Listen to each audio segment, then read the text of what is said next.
warahmatullahi wabarakatuh. Kami dari kelompok 3 ingin mempresentasikan hasil kerja kami, yaitu tentang analisis dan diagnosis lingkungan eksternal mikro industri. Kelompok kami terdiri dari 3 orang, yaitu yang pertama ada Revan Galip Ramadan, NPM 21610191, Ersal Erlangga Putra 21610206, Raffi Ilham Royhan NPM 21610205, dan Satria Mandala Putra NPM 21610193. Selanjutnya masuk ke materi yang akan dibacakan oleh teman saya.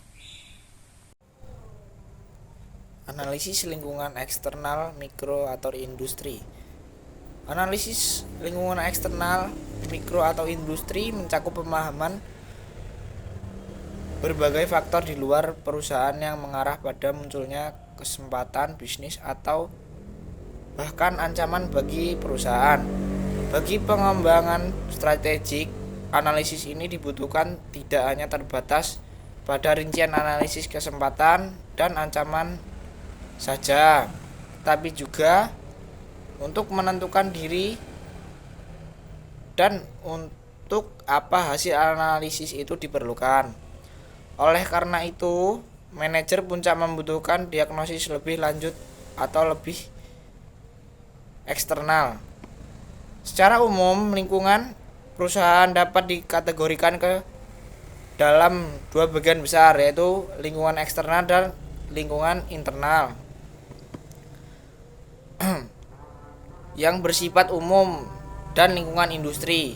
Analisis lingkungan eksternal membutuhkan pemahaman berbagai faktor di luar perusahaan yang mengarah pada munculnya kesempatan atau bahkan ancaman bagi perusahaan.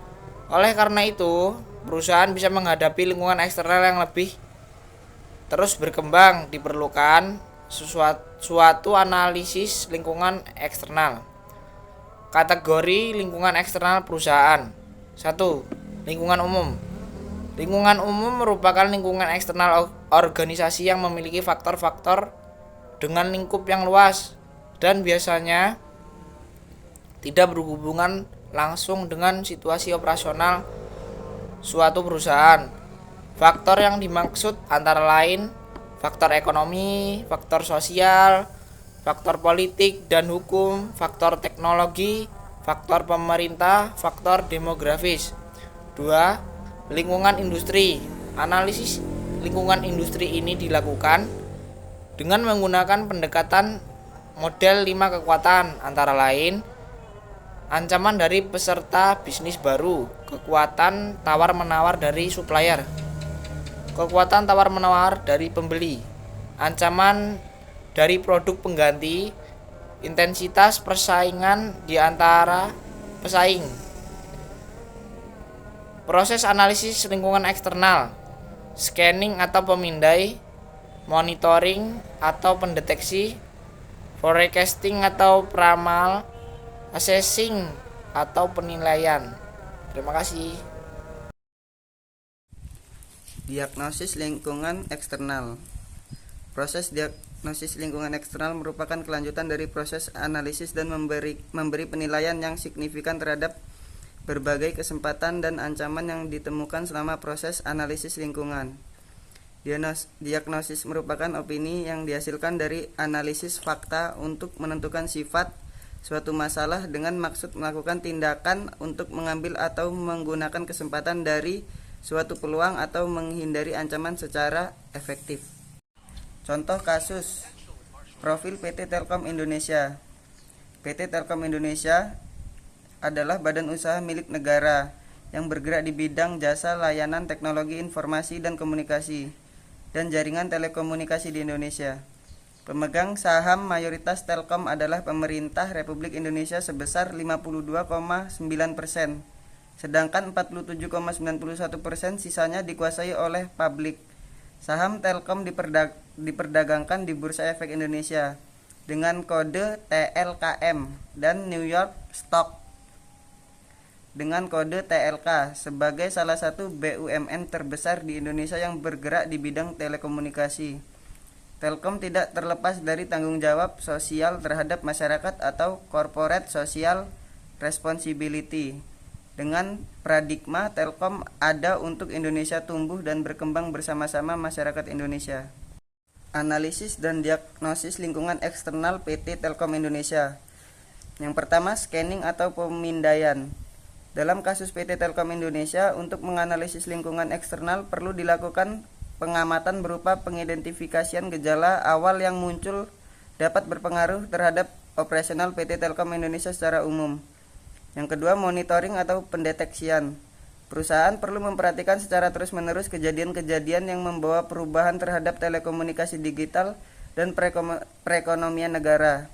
Dengan melakukan monitoring terhadap hal tersebut, tentu akan membantu PT Telkom Indonesia untuk mengetahui dampak apa yang akan muncul terhadap terjadinya kejadian tertentu, misalnya tren yang cepat berubah. 3. Forecasting atau peramalan. Dengan melakukan peramalan, maka suatu perusahaan dapat membuat proyeksi perkiraan hasil berdasarkan perubahan lingkungan dan tren yang dideteksi sebelumnya. Kaitannya dalam kasus PT Telkom Indonesia, yaitu PT Telkom Indonesia sangat memperhatikan tanggung jawab sosial terhadap masyarakat atau corporate social responsibility. Dengan memperhatikan CSR, diyakini mampu mendatangkan manfaat yang signifikan bagi perusahaan. Yang keempat, assessing atau penilaian. Penilaian dapat meminimalisir adanya kemungkinan ancaman yang akan dihadapi oleh PT Telkom Indonesia. Perusahaan hendaknya terus melakukan inovasi dan peningkatan kualitas, baik terhadap produk maupun jasa telekomunikasi sesuai dengan kebutuhan pasar atau konsumen saat ini. Hal ini perlu dilakukan PT Telkom untuk memperhatikan posisi saat ini dan untuk menangkan persaingan. Oke, untuk materi selanjutnya, diagnosis lingkungan eksternal. Dalam kasus PT Telkom Indonesia muncul peluang dari adanya perubahan pola konsumsi masyarakat. Pertumbuhan ekonomi yang baik akan berpengaruh terhadap pola konsumsi masyarakat, khususnya pada dunia telekomunikasi dan digital, yang salah satunya adalah mencari penyedia jasa telekomunikasi maupun jaringan yang lebih cepat untuk memudahkan perusahaan bisnis konsumen. Dengan adanya peluang seperti ini, tentu harus mempertimbangkan keputusan pihak eksekutif agar dapat bersaing dengan pesaing yang bergerak pada bidang usaha yang sama dengan PT Telkom. Keputusan yang dihasilkan biasanya berupa terobosan baru yang akan digunakan untuk bersaing di pasaran. Seperti penggunaan internet dulu yang harus menggunakan kabel, sekarang sudah berubah dengan hadirnya IndoHome dari PT Telkom yang lebih mudah dan praktis penggunanya. Dalam pembuatan keputusan, tentu harus memperhatikan waktu agar tetap efisien.